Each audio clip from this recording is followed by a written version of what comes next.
वीरान हवेली का रहस्य। भारत के एक छोटे से गांव में स्थित एक पुरानी और खंडहर सी लगने वाली हवेली, जिसे लोग वीरान हवेली के नाम से जानते थे, वहां कोई भी रात के समय जाने की हिम्मत नहीं करता था। कहते थे कि हवेली में अजीब आवाजें आती हैं और वहां जो भी गया कभी वापस नहीं लौटा। गांव वालों के लिए यह हवेली एक बड़ा रहस्य थी, गांव के युवा और उनकी जिज्ञासा। गांव में 4 दोस्तों का एक समूह था।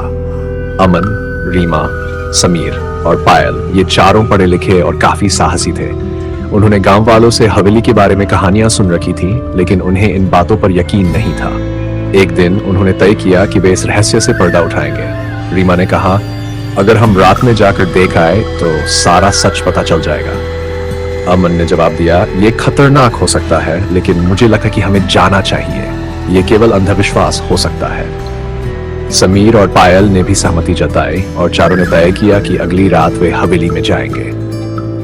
वीरान हवेली के अंदर अगली रात चांदनी की हल्की रोशनी में चारों दोस्तों ने मशालें और टॉर्च लेकर हवेली की ओर कदम बढ़ाए। हवेली तक पहुंचने का रास्ता झाड़ियों और घने पेड़ों से घिरा हुआ था। चारों के दिल तेजी से धड़क रहे थे, लेकिन उन्होंने खुद को साहसी बनाए रखा। हवेली का मुख्य दरवाजा जर्जर था। अमन ने जैसे ही उसे खोला, एक अजीब सी ठंडी हवा ने उन्हें घेर लिया। अंदर घुप अंधेरा था, दीवारों पर जाले लटके हुए थे और फर्श पर धूल की मोटी परत थी।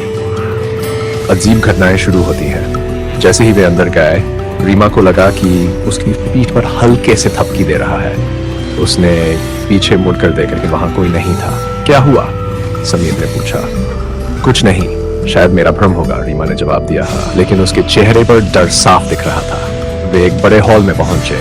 वहां फर्श पर अजीब तरह के निशान बने हुए थे, जैसे किसी ने उन्हें जानबूझकर खींचा हो। निशानों के साथ साथ एक कमरे की ओर जाने वाले खून के धब्बे थे।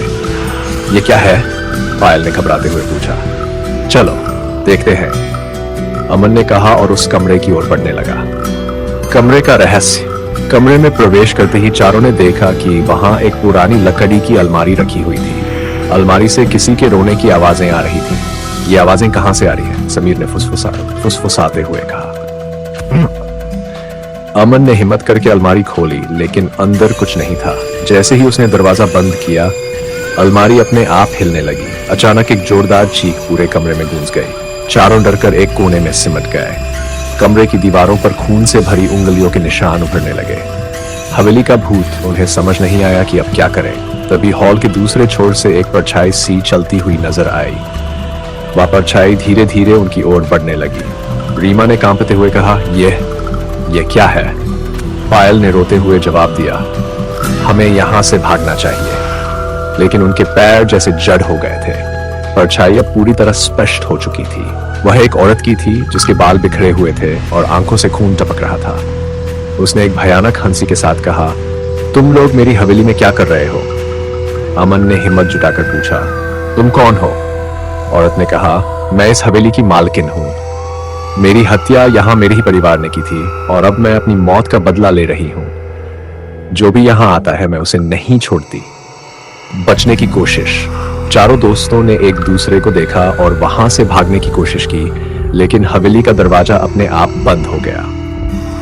वे चारों कमरे के बीच में खड़े होकर प्रार्थना करने लगे। रीमा ने कहा, हमने यहां आकर गलती की, हमें माफ कर दो। औरत ने कहा, अगर तुम सच में यहां से जाना चाहते हो तो मुझे मेरी हत्या का इंसाफ दिलाओ। मेरे कातिल अभी भी इसी गांव में रहते हैं। अमन ने कहा, हम तुम्हारे लिए इंसाफ लाएंगे, लेकिन पहले हमें यहां से जाने दो। आखिरी भयानक पल।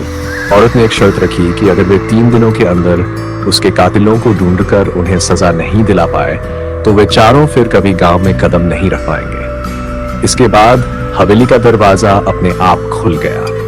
चारों किसी तरह अपनी जान बचाकर वहां से भागे और गांव वालों को हवेली में हुई घटनाओं के बारे में बताया, लेकिन गांव के बुजुर्गों ने कहा कि यह संभव नहीं है। हवेली का अंत। अमन और उसके दोस्तों ने बहुत कोशिश की, लेकिन औरत के कातिलों का कोई सुराग नहीं मिला।